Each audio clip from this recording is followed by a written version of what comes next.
함께 보실 말씀 누가복음입니다. 누가복음 11장 9절에서 13절 말씀. 누가복음 11장 9절로 13절 말씀입니다. 제가 봉독하도록 하겠습니다.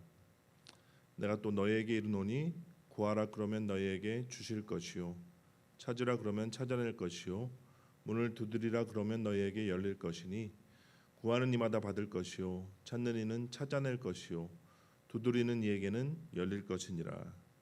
너희 중에 아버지 된 자로서 누가 아들이 생선을 달라 하는데 생선 대신에 뱀을 주며 알을 달라 하는데 정갈을 주겠느냐. 너희가 악할지라도 좋은 것을 자식에게 줄 줄 알거든 하물며 너희 하늘 아버지께서 구하는 자에게 성령을 주시지 않겠느냐 하시니라. 아멘. 손전도사 부부가 이제 한국에 방문했습니다.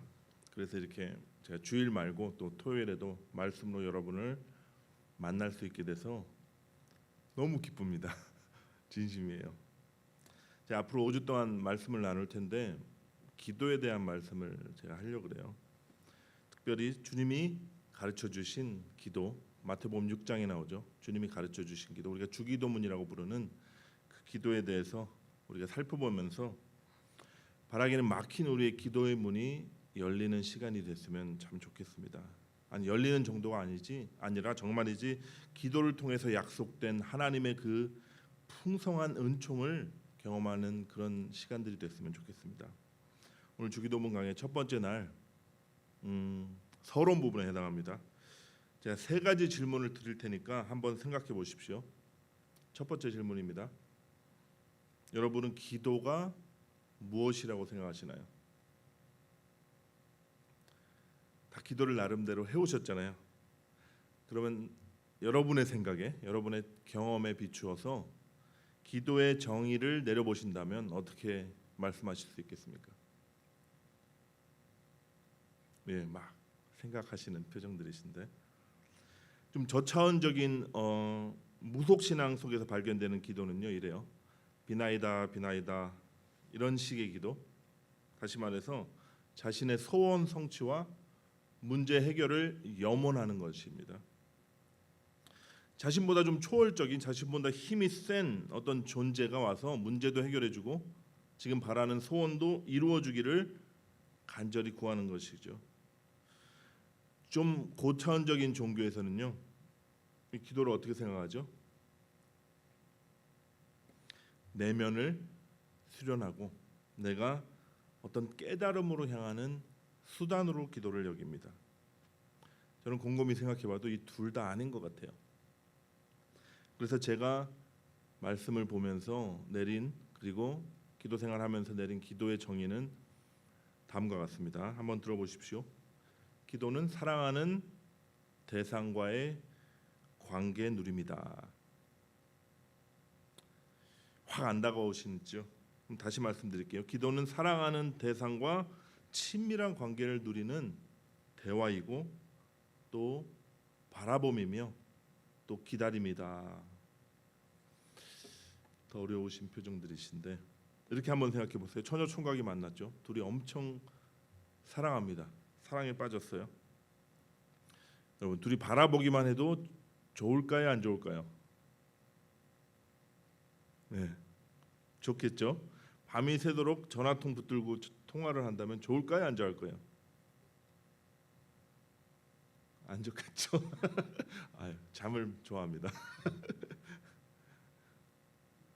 좋으니까 붙들고 있는 거예요. 아, 전화기 오래되고 있으니까 귀가 뜨끈뜨끈해서 아주 괴롭다. 이제 언제 끝나 이런 생각이 밀려오면 사랑이 식은 겁니다. 그럼 여러분, 사랑하는 대상을 기다릴 때 좋을까요, 안 좋을까요? 많이 기다려 보셨는데 좋습니까, 안 좋습니까? 옛날에 이런 유명했던 노래, 가요에 이런 가사가 나와요. 음은 제가 부르고 싶지만 참고 가사만 얘기하면, 나 홀로 있을 때조차 너를 기다린다는 설렘에 언제나 기쁘게 마음을 가졌던 거야. 예예예예예 이렇게 나와요. 기다림도 너무 설레고 너무 좋다는 얘기죠. 여러분, 이게 기도입니다. 사랑하는 주님과 친밀한 대화를 나누고 주님의 음성을 설레는 마음으로 기다리고 또 우리의 영적인 눈이 뜨여서 주님을 바라보는 것, 이게 하나님께서 우리에게 요구하시고 원하시는 기도예요. 이런 기도를 통해서 주님께서 우리에게 부어주시고자 하는 그 기쁨이요, 애인끼리 이렇게 만나서 바라보고 얘기하고 할 때 느끼는 그 친밀감과 어찌 비교가 될 수 있겠습니까? 얼마나 기쁘고 좋은 게 기도인지 몰라요. 하나님 기도 시리즈를 통해서 저를 포함해서 우리들의 기도가 이제 의무감이 아니라 주님과의 친밀한 교제로 되살아나기를 간절히 바랍니다. 기도가 더 이상 지루하고 딱딱한 것이 아니라 기쁨으로 충만한 정말 좋은 것이구나 하고 느껴지게 되실 거예요. 제 자신도 정말 간절히 원하는 것은요, 이 영적인 목마름과 갈증, 이 답답함이 기도를 통해서 해결되고 또 확 뚫리기를 정말 간절히 원합니다. 이렇게 되면요, 누가 기도하지 말라고 도시락 싸고 들고 다니면서 말려도 기도를 하게 돼요. 정말입니다. 기도의 정의가 사랑하는 대상과의 관계 누림이다 했으니 이제 다음 질문입니다. 두 번째 질문과 세 번째 질문은 제가 한꺼번에 하겠습니다. 두 번째 질문이에요. 여러분 기도를 잘 하고 계시나요? 이 질문을 하면 정말 잘하고 계신 분부터 기도를 거의 안 하시는 분까지 똑같이 어떻게 느끼냐면 내가 너무 부족하다 이렇게 느껴요. 아니면 식사 전에 3번 딱 기도하시나요? 그리고 토요일 아침에 기도하러 나오신 분들이 여러분 아니십니까? 그래서 늘 기도를 하고 계시거나 아니면 더 열심히 기도해야겠구나 하고 그렇게 생각하시는 분들이라고 제가 믿습니다. 세 번째 질문입니다. 그렇다면 여러분은 기도를 어떻게 하고 계십니까? 무엇을 위해 기도하고 계시고 또 스스로 느끼기에 하나님 기뻐하시는 기도를 하고 계시다고 생각되시나요? 여러분 기도에 있어서 가장 중요한 것이 두 가지가 있는데요. 첫 번째는 기도를 실제로 해야 되는 것이고 아까 질문과 관련이 있습니다. 두 번째는 바르게 기도해야 된다는 것이에요. 중요한 거 두 가지가 뭐라고요? 기도를 실제로 해야 된다. 그리고 바르게 기도해야 된다. 여러분 우리가 아무리 E.M. 바운드 같은 기도의 고전을 1000권을 넘게 읽어서 기도가 무엇이고 어떻게 해야 되는지 꿰고 있다고 한들 실제로 기도하지 않으면 소용이 없습니다.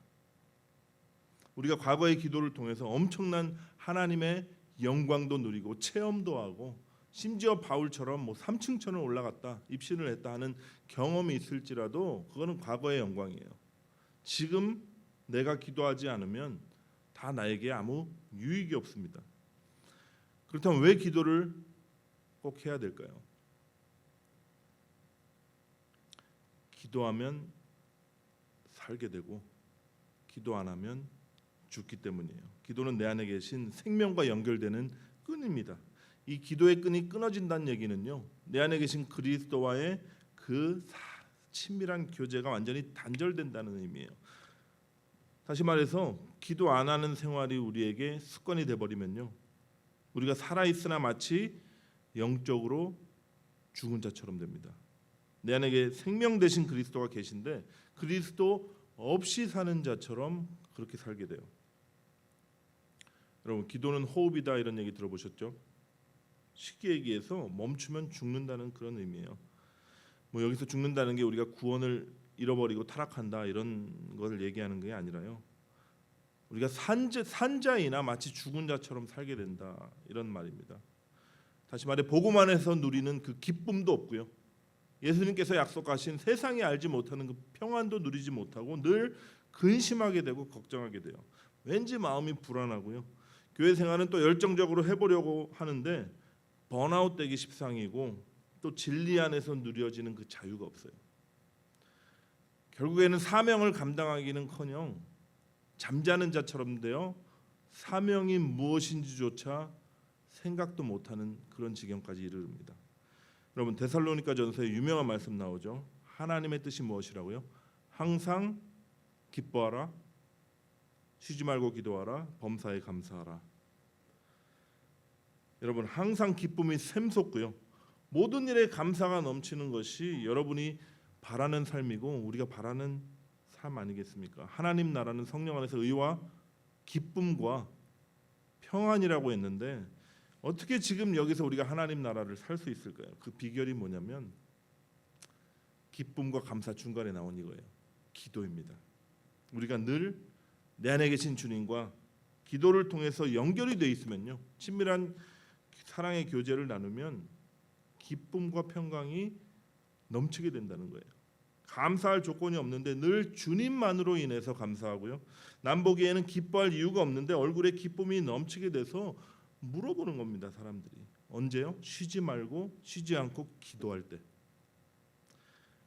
여기서 잠깐 제가 팁을 드리자면요, 우리가 물론 따로 시간을 떼서 어떤 장소에서 교회에 나오거나 아니면 기도의 골방에 들어가서 기도하는 것 굉장히 좋은 습관입니다. 예수님도 새벽 미명에 시간을 떼서 늘 한적한 곳에 가셔서 기도하는 습관이 있으셨어요. 그렇지만 쉬지 않고 이렇게 기도한다면 우리가 어떻게 생업을 유지하고 삶을 이어갈 수 있겠습니까? 여러분 우리가 일상 가운데서 주님의 이름을 부르는 것도 기도예요. 힘들 때마다 주님 저 힘들어요 하고 내뱉는 외마디 탄식도 하나님 받으시는 기도입니다. 우리가 운전할 때 아무도 없으니까 목 놓아서 주님 사랑합니다, 주님만이 나의 전부입니다 이렇게 외치는 건 역시 우리 주님 너무 기뻐하시는 기도입니다. 로렌스 형제가 쓴 하나님의 임재 연습이라는 책이 있거든요. 베스트셀러가 된 적이 있는데 시간 관계상 내용을 생략하고 제목을 잘 보면요, 늘 주님을 의식하고 그분의 임재 가운데 사는 것이 쉽지 않다는 것을 우리가 알게 돼요. 연습이 필요한 일이다. 근데 오늘 좀 더 주님을 생각했다고 쳐보세요. 근데 내일은 오늘보다 더 주님을 의식하고 바라봐요. 이게 이어지다 보면 습관이 되고요, 삶이 됩니다.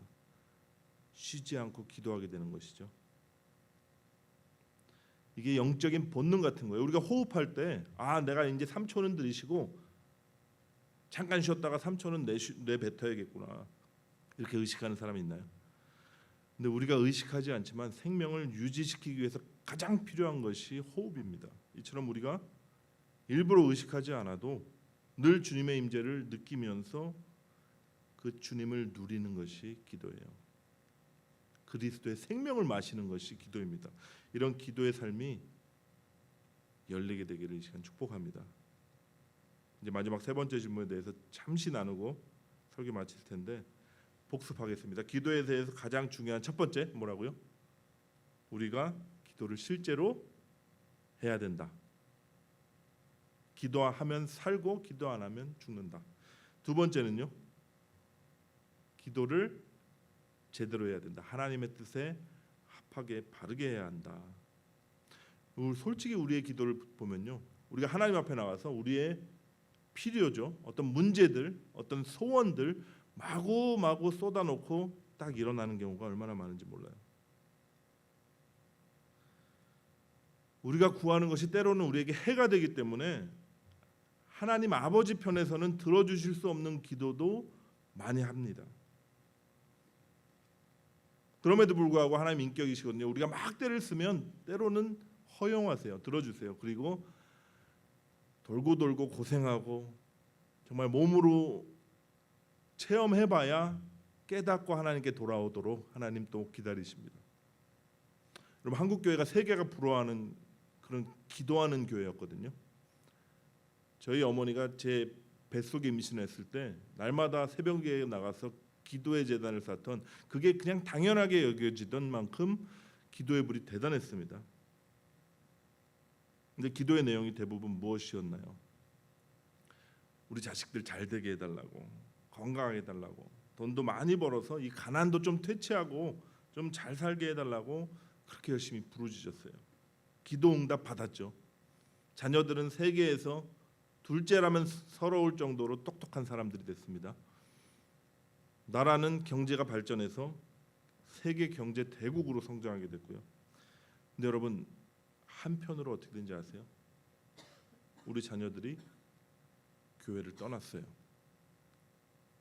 상당수의 젊은이들이 기독교에 대한 굉장히 거부감을 가지고 있고요. 한국의 청소년들과 청년들의 복음화 비율은 우리 선교사들이 얘기하기를 미전도 종족에 해당한다 이렇게 얘기해요. 제가 우리 어머니들의 기도를 폄하하는 게 아닙니다. 제가 존경합니다.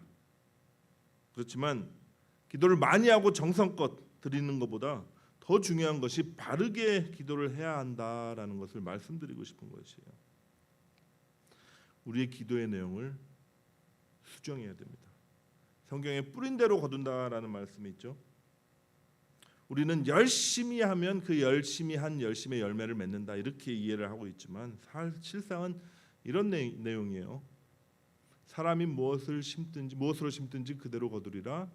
그 다음 보시죠. 자신의 육체를 위하여 심는 자는 육체로부터 썩어질 것을 거두고 성령을 위하여 심는 자는 성령으로부터 영생을 거두리라. 우리가 썩어질 세상의 것을 구하면 썩어질 세상으로부터 그것들을 열매 맺게 돼요. 우리가 성령을 위해서 심으면, 즉 하나님 나라와 그분의 뜻을 구하면 성령으로부터 영원한 것을 우리가 열매 맺게 된다 이런 말씀입니다. 여러분 우리가 기도를 꼭 해야 되지만 기도를 잘해야 돼요. 기도를 바로 해야 됩니다. 그때 하나님께서 주시고자 하는 그 열매들로 우리의 삶이 가득 차게 돼요. 많은 그리스도인들이 기도에 대해서 회의감을 갖고 있습니다. 기도에도 응답이 안 되는데 왜 그렇게 열심히 기도해야 되냐 하는 겁니다. 나는 믿음을 가지고 내가 열심히 최선을 다해서 기도했는데 내가 그토록 바라는 기도 응답은 오지 않고 나의 소원도 이루어지지 않으니 일도 잘 안 풀리니 기도가 뭐가 필요하냐 그런 마음이 된 거예요. 근데 여러분 이유가 있습니다. 바울은 이유를 이렇게 설명합니다. 구하여도 받지 못함은 정욕으로 쓰려고 잘못 구하기 때문이라. 우리가 구해도 받지 못하는 것은요, 기도해도 기도 응답이 안 되는 이유는 대부분의 경우가 우리의 욕심을 따라서 구하기 때문이라는 거예요. 그래서 응답도 받지 못하는 것이고요. 그러나 제가 믿기로는 이미 응답을 받은 것입니다. 노라는 응답을 하신 거예요. 아니야, 그것은 너에게 유익하지 않아. 하나님 이렇게 응답하신 겁니다. 여러분 근데요, 하나님이 한 번도 노를 안 하시는 기도 제목이 있습니다. 하나님이 가장 듣기 원하시는 우리의 소원이 있어요. 그게 뭐냐면 바로 예수 그리스도를 구하는 것입니다. 하나님 자신을 구하는 거예요. 주님의 도우심의 팔음을 구하는 것이 아니라 주님의 얼굴을 구하는 것이고요. 주님 자신을 우리가 구하는 것입니다. 오늘 본문 말씀을 잠깐 함께 보겠습니다. 이제 끝날 때 다 된 것 같은데 본문을 이제 시작하나 하고 절망하지 마시고 이제 얼마 남지 않았으니까 함께 큰 소리로 봉독하도록 하겠습니다. 시작. 구하라 그러면 너희에게 주실 것이요 찾으라 그러면 찾아낼 것이요 문을 두드리라 그러면 너희에게 열릴 것이니 구하는 이마다 받을 것이요 찾는 이는 찾아낼 것이요 두드리는 이에게는 열릴 것이니라. 아멘. 우리가 너무 좋아하는 말씀이죠. 힘이 되는 말씀입니다. 우리가 구하고 찾고 두드릴 때 하나님께서 응답하시겠다는 약속이니까요. 그러나 우리가 무엇을 찾아야 될까요? 무엇을 구해야 되고 무엇을 두드려야 할까요? 많은 경우 이 말씀을 이렇게 해석해요. 우리가 열심히 기도하고 우리의 정성이 닿아서 기도의 분량이 차면 하나님께서 그 기도를 응답해 주실 것이다. 이 정도로 이 말씀을 이해합니다. 근데 여러분 중요한 것은 우리가 무엇을 구했냐는 거예요. 무슨 기도 응답을 지금 기다리고 원하고 있는 겁니까? 이어지는 11절과 12절 말씀을 보면요, 우리가 주로 구하는 것이 바로 생선이나 알과 같은 먹을 것이 대부분입니다. 동일한 말씀이 마태복음에 나오는데요, 이렇게 나와요. 너희 중에 누가 아들을 떡을 달라 하는데 돌을 주며, 이렇게 떡이 추가되어 있습니다. 솔직히 툭 까놓고 얘기해 보자고요. 우리가 하나님 앞에 나와서 구하는 대부분이 이 떡이에요. 눈에 보이는 이 세상에서 우리가 먹고 사는 문제, 또 우리의 건강 문제, 자식 농사 짓는 문제, 내 힘으로 해결할 수 없는 그런 문제들을 늘어놓는 것이 대부분입니다. 근데 오늘 본문을 보면 하늘 아버지께서 구하는 자에게 떡을 구하는 자식들에게 무엇을 주시나요? 마태복음에는요, 하늘에 계신 너희 아버지께서 구하는 자에게 좋은 것을 주시지 않겠느냐 이렇게 나와 있는데, 이 좋은 것이 과연 무엇일까요? 오늘 본문 11절에서 13절 말씀을 제가 다시 읽겠습니다. 너희 중에 아버지 된 자로서 누가 아들이 생선을 달라 하는데 생선 대신에 뱀을 주며 알을 달라 하는데 정갈을 주겠느냐? 너희가 악할지라도 좋은 것을 자식에게 줄 줄 알거든 하물며 너희 하늘 아버지께서 구하는 자에게 성령을 주시지 않겠느냐 하시니라. 아멘. 무엇을 주신다고요? 성령을 주시지 않겠느냐. 선하신 우리 아버지께서는 우리가 떡을 구할 때도 성령을 주세요. 우리가 생선을 구할 때도 성령을 주시고요, 우리가 알을 구할 때도 그분은 성령을 주십니다. 하나님께서 구하는 자녀들에게 가장 좋은 것, 가장 필요한 것, 당신의 영이신 성령님을 부어주신다는 것이고요, 바로 하나님 자신을 주시겠다는 겁니다. 여러분, 이게 우리가 안심하고 기도할 수 있는 이유예요. 우리는 여전히 썩어질 가치관에서 완전히 해방되지 못했거든요. 그래서 때로는 우리가 구하지 말아야 될 것을 구할 때도 얼마나 많은지 몰라요. 그때마다 하나님 응답해 주시면 어쩔까요? 큰일이에요. 기도 응답 받았다고 좋아하겠죠. 그렇지만 우리에게 해로운 것들이니 결국은 망하는 길로 들어설 게 뻔한 겁니다. 하지만 선하신 아버지께서 우리가 구하는 바로 그것을 다 주시는 것이 아니라 우리에게 가장 좋은 것을 주신다고 약속하셨습니다. 가장 좋은 것 무엇요? 하나님 자신을 주시겠다. 그렇게 말씀하세요. 여러분, 하나님 자신을 구하는 기도, 그분의 통치와 그분의 뜻을 구하는 기도, 이 기도가 바로 주님 가르쳐 주신 기도입니다. 주님의 가르침을 따라서 우리가 구체적으로 어떻게 기도해야 되는지는 다음 주 토요일부터 우리가 계속 살펴보도록 하고요. 오늘은 딱 몇 가지만 기억했으면 좋겠어요. 기도는 뭐라고요? 내 안에 계신 주님과 나누는 친밀한 교제이고 대화이다. 그래서 기도하면 살고 기도 안 하면 죽는다. 그 교제가 단절된다. 오늘의 일상 가운데 우리가 쉬지 않고 기도하자. 무엇을 구해야 한다고요? 주님의 얼굴을 구하자. 하나님 그분 자신을 구하자. 여러분, 이 복된 아침 우리 주님 앞에 나가서 이렇게 고백했으면 좋겠어요. 주님, 제 안에 계신 예수님을 구합니다. 오직 예수님만으로 가득 채워 충만케 하소서. 사랑하는 주님 바라보는 눈을 열어주시고 좋으신 주님과의 그 친밀한 교제 가운데 주님을 즐거워하고 누리는 복된 하루 되게 하소서.